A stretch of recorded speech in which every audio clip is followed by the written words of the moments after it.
It's 94.7 Blair Radio, BlairRadio.com. Our nonprofit news brought to us by Two Rivers Bank, a branch of First State Bank and Trust. Today we get to bring it a little bit more home, part of Blair Radio, or actually also the Blair Healing Rooms. Mm-hmm. We have Kelly Richards, and we also have Jackie joining us, Jackie Dodd, with part of the team right here. So, by the way, in the studio, in the office, other than Connie Green, we're here. Mm-hmm. So, yes, we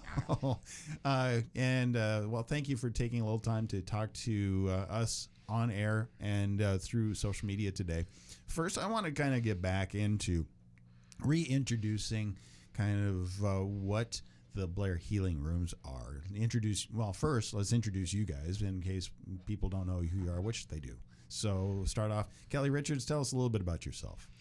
I am the director of the Blair Healing Rooms, and the Blair Healing Rooms has the license for the radio station. So essentially, I'm your boss. Well, yes, in a roundabout way. In a roundabout way, that's right.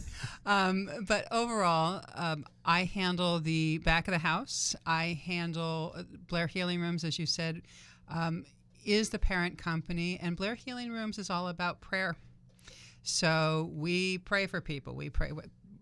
We've had people come up and say, I need a job, and we pray. Anything that they would need, we will pray for that. And then the radio station, and what we'll be talking about more today, is kindness kits. Right. So, but in the meantime, we've also added to the staff, and that's Jackie. So welcome. Tell us about yourself. Thank you. Well, my name is Jackie. I am... I was a former Blair resident. I now live in Logan.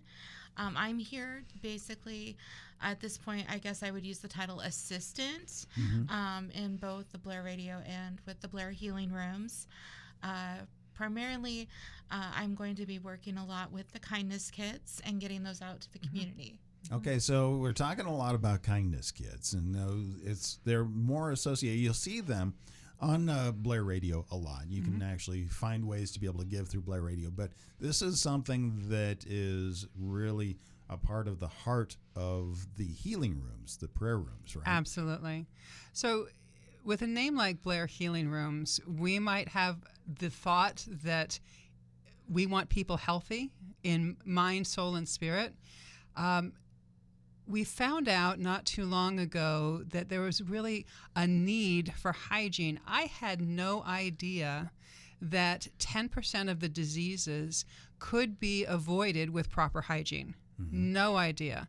And when I found out that with inflation and everything recently, not everybody has access to hygiene products, it just made sense.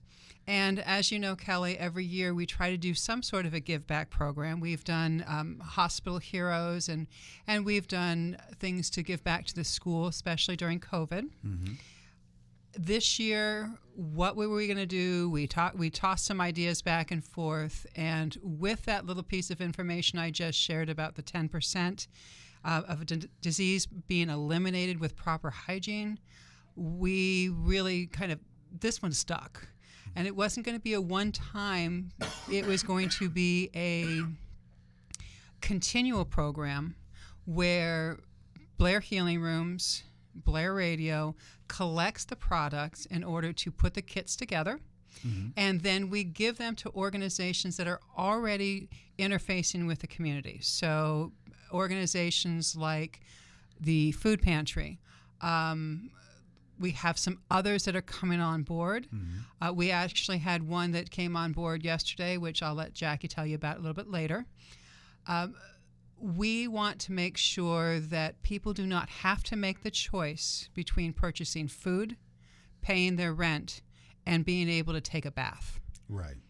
And so, but this actually came about because you started being a part of a group that has kind of been talking about these things. What is that?